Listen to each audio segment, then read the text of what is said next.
everyone, welcome back to the WebToTech YouTube channel. Today for this video of WebToTech, I will be showing you how to delete Zoom account permanently. So for that, first of all, you need to do this on a Google browser or any other browser, as you cannot delete Zoom account from your mobile application. So open any browser in your PC or in your laptop that you have been using. Once you do that, click open new tab. There on the search bar, you type in zoom.com and press enter.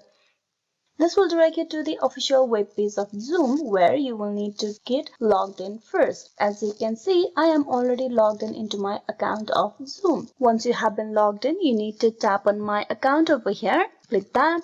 And here on this page, you will be directed to the profile page. Here on this profile page, you need to scroll down. Over here at the very right side on the menu, you click on account management and then click on account profile. This will direct you to the account profile of yours. Now here you need to scroll down and you will have the option of terminate my account. You click that.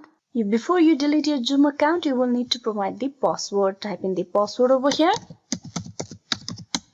Once you type in the password, you need to click on continue. And just with that, you will be logged out from your account. That is, your session has ended and your Zoom account has been requested to be deleted permanently in Zoom. So this is how you can delete Zoom account. Hope this video was useful. Please like and subscribe the WebToTech YouTube channel. Thank you for watching till the very end.